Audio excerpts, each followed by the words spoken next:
Hello kabayans, nandito tayo ngayon sa Dubai Internet City.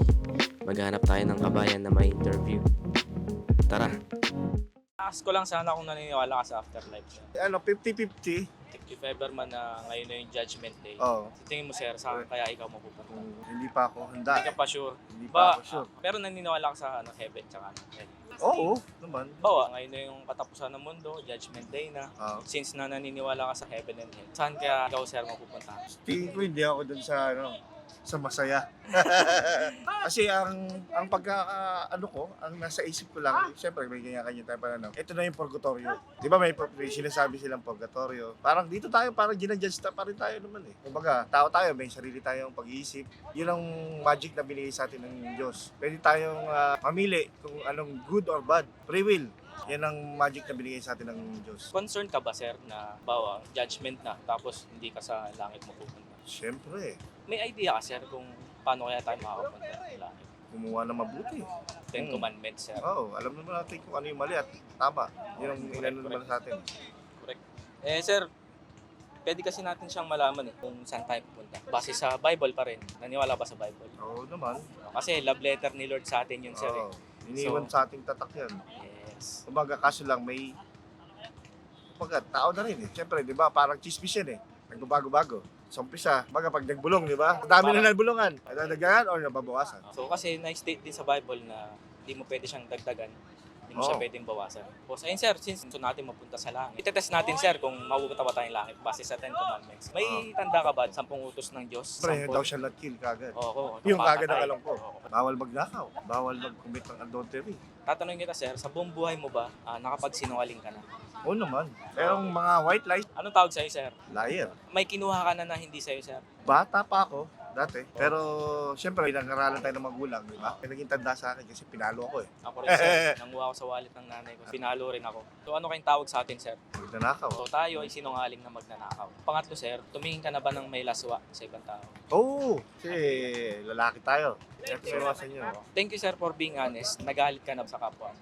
Oo, Sabi ni Jesus Christ sir, pag nagalit ka sa kapwa mo, katumbas siya ng pagpatay na rin sa kanya. bawal na magalit pala. So base dun sa Ten Commandments sir, pag may nilabag ka na isa dun, sabi sa James, guilty ka sa lahat ng 10 na yun. Kung ngayon na yung judgment day sir, tingin mo pag hinatulang ka ni Lord, base sa Ten Commandments, saan ka kaya mapupunta? Sa baba. Tayo pupunta sa taas. So, yun yung katotohanan, sir, na lahat tayo makasalanan. Sa tingin mo, sir, ano kayang ginawa ni God para maligtas tayo? Lahat tayo makasalanan. So, lahat tayo bound to hell, ganun. Kaya nga niyang mag-sacrifice sa atin, di ba? Nag-sacrifice siya na ginawa niya yung mga kasalanan ng dating tao. Kasi ganun niya kamahal ang mga tao. John 3:16, For God so loved the world that He gave His one and only Son, so that whoever believes in Him shall not perish, but have eternal life. Yun yung gospel, sir, na sagot sa problema natin. Kaya hindi tayo makapunta sa langit. Ipuput natin yung faith sa Kanya. God will welcome us sa heaven. Yun yung kahalagahan ng pagkamatay ni Jesus Christ. Ako, dati sir, alam ko na namatay siya, pero hanggang doon lang. Hindi ko pinahalagahan kung bakit.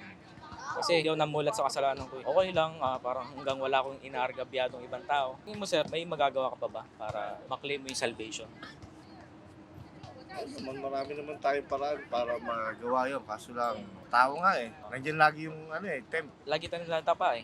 Oo. Diba? Sabi nga nila, natuto tayo sa pagkakamali natin. Pero paulit-ulit siya rin ginagawa. God is loving, sir. Hinihintay niya lang tayo na lumapit sa Kanya. Oo, lalo na pagka down na down tayo. Yes, sir. Nisip natin, nasan si Lord? Di ba? Ba't pa puro problema? Siya yung naghihintay sa atin na pumunta sa Kanya, sir. Di ba yung analogy na sinasabi na, kapit ka lang kay Lord. Di ba? Pag may problema ka. Pero ang totoo, sir, siya yung nakahawak sa'yo. Hindi ka niya binibitawan. Ako, Sir. katulad ko, ilang taon na ako. Sabi nila, yung bata pa. Pero hindi natin alam kung hanggang kailan ang buhay mo dito sa mundo. Alam mo, nakakalam yun. Naniniwala ka ba kay Jesus Christ? Do you believe Him? Di ba sabi mo kanina, Christian ka rin? So, I believe na you accepted Christ na as your Lord and Savior. Is God, sir. Ano kaya ibig sabihin ng Christian para sa isa? Is religion. Sa tingin ko naman, hindi naman yung religion makapagsalba sa atin. Sa paniniwala ng tao, sa personality niya. Okay. Ang tanging makapagsalba sa atin is si Jesus Christ, sir. Mm. Sabi niya, I am the way, the truth, and the life. No one comes to the Father except through me. Siya lang yung daan, wala nang iba, sir.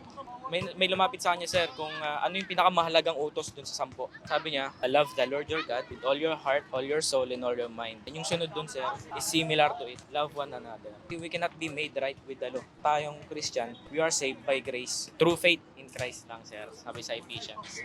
So, yun, sir, salamat na praise God na nakakatawa din na Christian ka rin, na you accepted Christ. Hopefully na naging fruitful tong time na binigay mo sa akin. Nalinawan tayo kung ano ba yung totoong gospel, sir, na hindi siya through good works.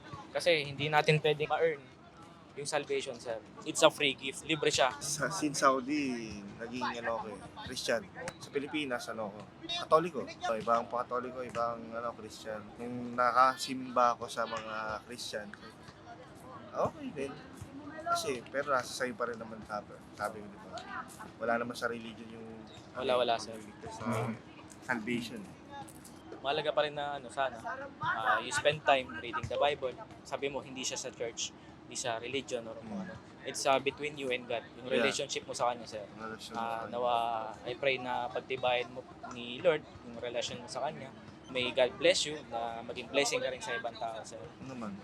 Tapos, din sa family mo, sir. Nawa, Salamat. lahat sila ma-save din. Makuha din nila yung salvation, sir. Kasi gusto natin yung family natin is kasama rin sa heaven. Lahat sila. Sana ma-save sila. Yun ang gusto natin. Okay, hindi na tayo i-hold. Bawal na pa kayo, sir. Salamat. Ayun, salamat ng marami, sir. Okay, salamat.